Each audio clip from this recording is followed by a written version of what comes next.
Assalamualaikum warahmatullahi wabarakatuh. Saya Ahmad Sahur Sobirin. Saya di sini akan memaparkan jawaban UAS Etika Profesi Keguruan yang diampu oleh Bapak Tria Aditya Nugraha MPD. Untuk yang pertama, banyak orang berbicara tentang merosotnya mutu pendidikan. Di lain pihak, banyak pula yang menandaskan perlu dan pentingnya perubahan pendidikan dan pengajaran. Tetapi sedikit sekali yang berbicara tentang konsep-konsep pemecahan masalah perbaikan pendidikan dan pembelajaran. Guru-guru membutuhkan bantuan orang lain yang mempunyai cukup perlengkapan jabatan professional equipment. Mereka membutuhkan bantuan dan mencoba mengerti tujuan-tujuan pendidikan, tujuan-tujuan kurikulum, tujuan-tujuan instruksi secara operasional.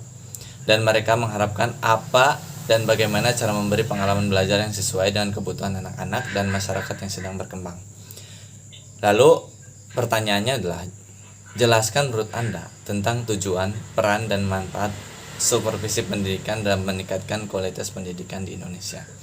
Menurut saya, tujuan supervisi di Indonesia adalah untuk meningkatkan kesadaran guru serta warga sekolah lainnya terhadap tata kerja yang demokratis dan kooperatif, membantu guru untuk dapat mengevaluasi aktivitasnya dalam konteks tujuan aktivitas pengembangan peserta didik.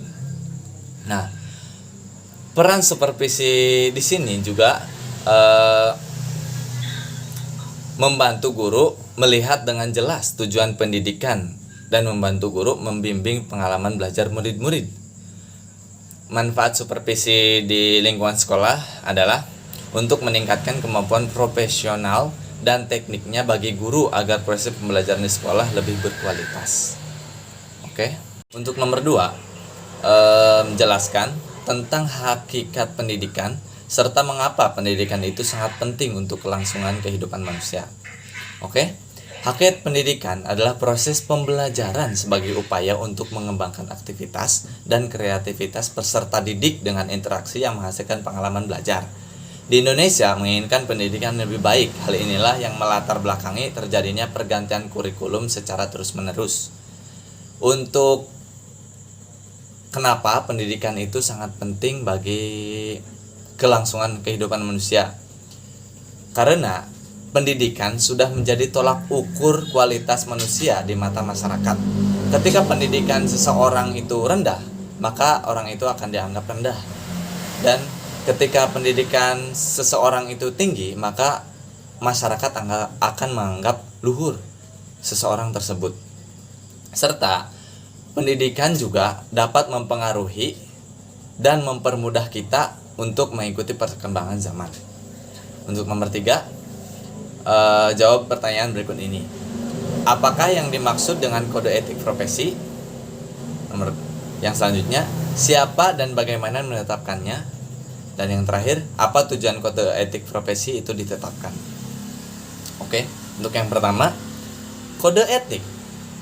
Kode etik profesi merupakan norma yang ditetapkan dan diterima oleh kelompok profesi yang mengerahkan dan memberi petunjuk kepada anggotanya bagaimana seharusnya berbuat dan sekaligus menjamin mutu moral profesionalisme profesi tersebut.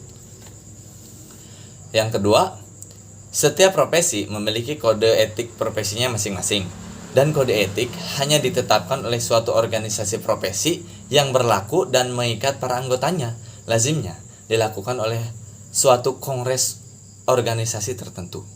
Dan yang terakhir, tujuan kode etik agar profesional memberikan jasa sebaik-baiknya kepada pemakai atau nasabahnya. Adanya kode etik akan melindungi pembuatan yang tidak profesional. Dalam kaitannya dengan profesi, bahwa kode etik merupakan tata cara atau aturan yang menjadi standar kegiatan anggota suatu profesi. Untuk nomor 4, berikan uraian penjelasan atas 3 fungsi dari kode etik profesi berikut. Yang pertama, pedoman bagi setiap anggota profesi. Yang kedua, saran kontrol sosial. Dan yang terakhir, mencegah campur tangan pihak luar. Pedoman bagi setiap anggota profesi dimaksudkan untuk memberi motivasi kepada yang lain seperti apa mendalami sebuah profesi yang dijalaninya agar terjadi profesionalisme profesi. Dan menurut saya, kontrol sosial dimaksudkan agar kita bisa bersosialisasi dengan baik dengan lingkungan yang akan ditempati oleh kita, seperti mengikuti tradisi yang ada di daerah tersebut atau setidaknya menghargai tradisi yang ada di lingkungan tersebut sebagai sarana pengakraban diri kepada lingkungan sekitar. Dan yang terakhir, mencegah campur tangan pihak luar, maksudnya adalah mencegah instansi perusahaan atau profesi lain mencampur tangani profesi lainnya, mencampur tangani instansi lainnya agar tidak terjadi kesalahpahaman dan keributan. Dan untuk yang terakhir, nomor 5, guru yang profesional merupakan guru yang ahli dalam bidangnya. Bidang yang dimaksud di sini adalah bidang pelajaran yang diampunya dan juga kemampuan dalam mengajar. Kompetensi merupakan keahlian atau kecakapan yang harus dipunyai oleh seseorang pada saat melaksanakan tugas-tugas sesuai pekerjaannya. Pada perihal ini, seseorang pendidik harus memiliki kompetensi yang berupa pengetahuan pada perihal kemampuan profesional, baik yang bersifat individu, sosial, ataupun kependidikan.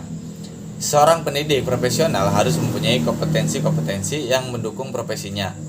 Kompetensi tersebut terdiri dari kompetensi profesional, memiliki pedagogik, kompetisi kepribadian, serta kompetisi sosial. Nah, menurut pendapat Anda, bagaimana, mengapa seseorang guru harus mengikuti ujian kompetensi guru? Menurut saya, ujian kompetisi guru dimaksudkan untuk mengetahui peta penguasaan guru pada kompetensi pedagogik dan kompetisi profesional. Peta penguasaan kompetensi guru tersebut akan dilakukan sebagai dasar pertimbangan dalam pemberian program pembinaan dan pengembangan profesi guru, serta untuk pemberian penugasan pada profesi guru yang akan dijalani tersebut. Sekian dari saya, kurang lebihnya mohon maaf. Wassalamualaikum warahmatullahi wabarakatuh.